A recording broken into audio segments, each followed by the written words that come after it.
Oleh sebab itu, janganlah kita berkeluh kesah ketika kita mengalami kesusahan. Asalkan kita hidup benar di hadapan Tuhan. Artinya, Tuhanlah yang mengizinkan hal itu terjadi dalam hidup kita. Dan pasti ada sesuatu hal yang ingin Tuhan ajarkan bagi kita semua.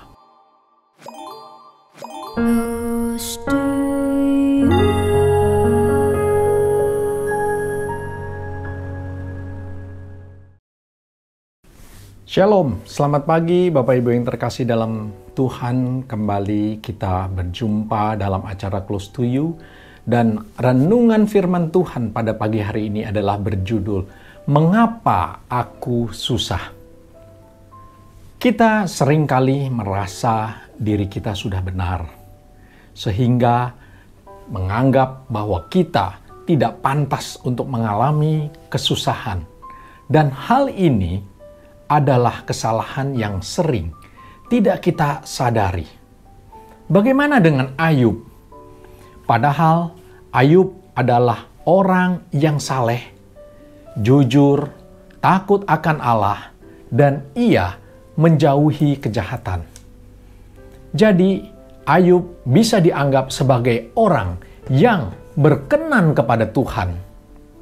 Tetapi Ayub justru mengalami penderitaan yang luar biasa.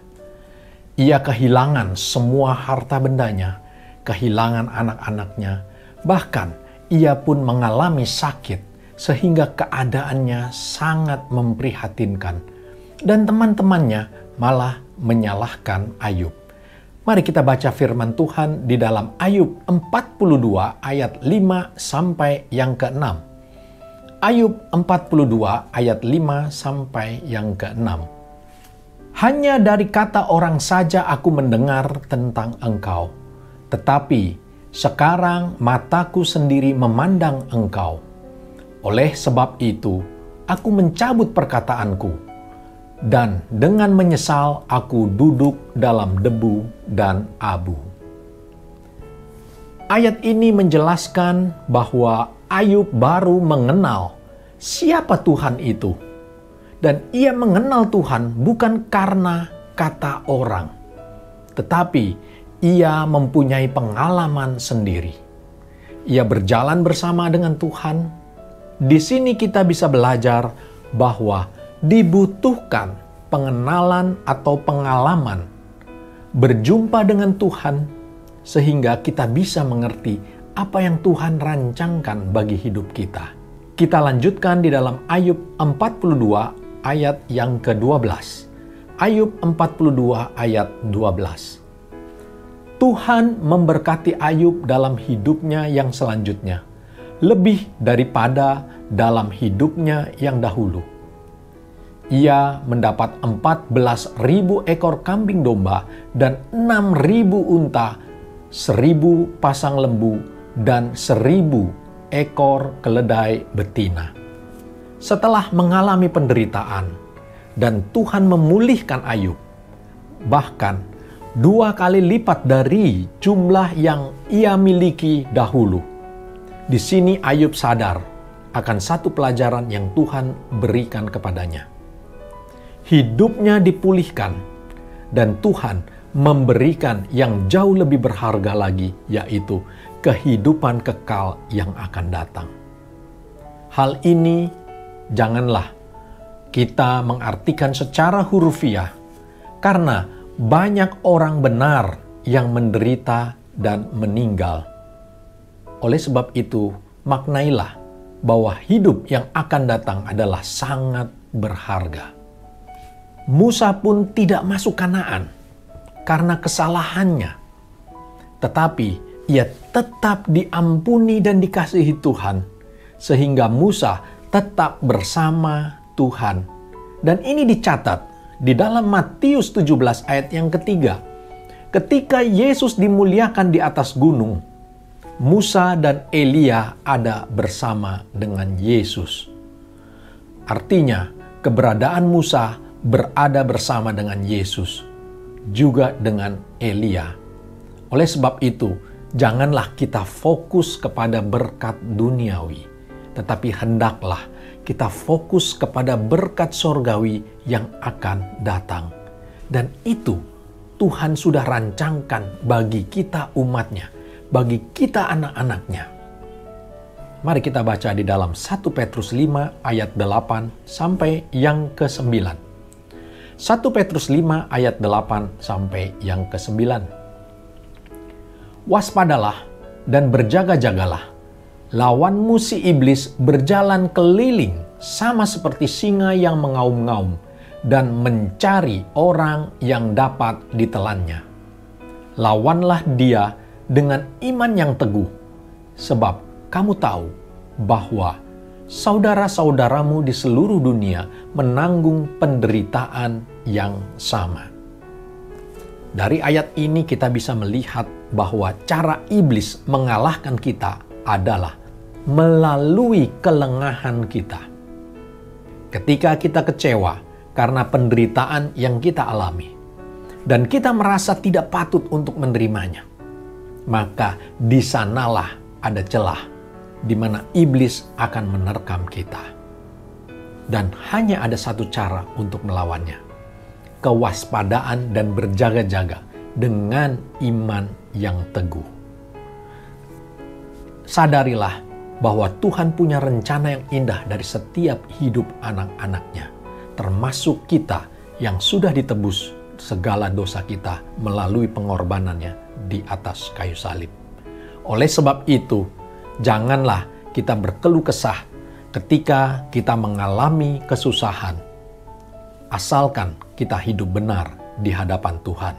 Artinya, Tuhanlah yang mengizinkan hal itu terjadi dalam hidup kita. Dan pasti ada sesuatu hal yang ingin Tuhan ajarkan bagi kita semua. Amin. Demikianlah renungan firman Tuhan pada hari ini tentang mengapa aku susah. Mari kita tundukkan kepala, kita berdoa. Ya Bapa, ya Tuhan, kami mengucap syukur atas segala berkat-Mu. Renungan firman Tuhan pada pagi hari ini menegur kami. Ampuni kami kalau kami seringkali mengeluh, berkeluh kesah ke hadapan-Mu Tuhan. Dan kami merasa diri kami tidak layak untuk mengalami kesusahan. Bapa, apabila kami hidup benar di hadapan-Mu, dan kesusahan itu ada dan kami harus alami, itu pasti karena seizin Tuhan. Tuhan punya rencana yang indah bagi kami. Tuhan berikan kekuatan bagi kami, sehingga kami mampu menghadapi segala masalah dalam hidup kami, dan kami boleh dimenangkan. Terima kasih Tuhan, pimpinan penyertaan-Mu sangat kami butuhkan. Peganglah tangan kami terus ya Bapa, sehingga kami tidak jatuh tergeletak. Terima kasih Tuhan, di dalam nama Tuhan Yesus kami sudah berdoa dan mengucap syukur. Amin. Demikianlah renungan firman Tuhan pada pagi hari ini. Sampai jumpa di acara Close to You berikutnya. Tuhan Yesus memberkati kita semua. Close to You.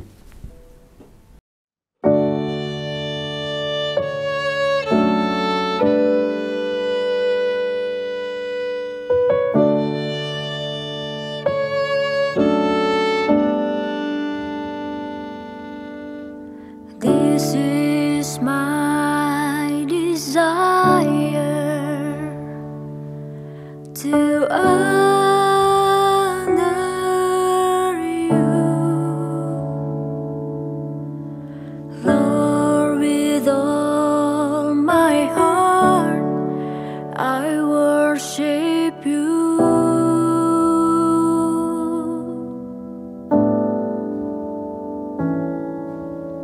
All I have within me,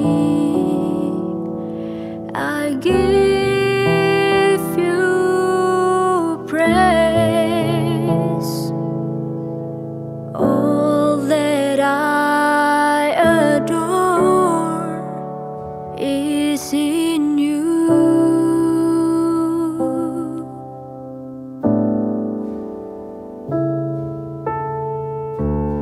Lord, I give you my heart, I give you my soul.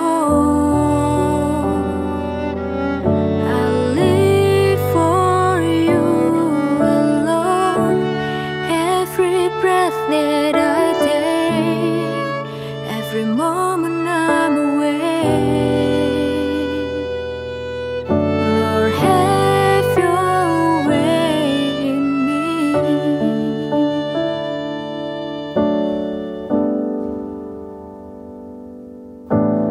This is my desire, to honor you, Lord, with all my heart I worship you.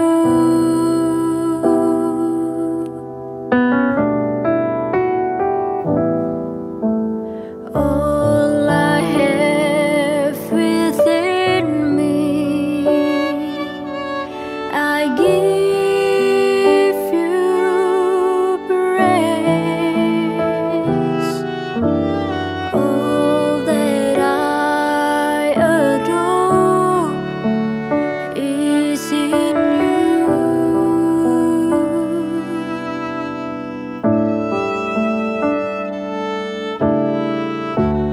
Lord, I give you my heart, I give you my soul.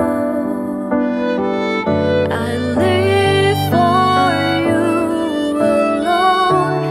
Every breath that I take, every moment I'm awake. Lord, have your way in me. Ku berikan hatiku dan jiwaku, semuanya bagimu di dalam hidupku, di setiap waktu.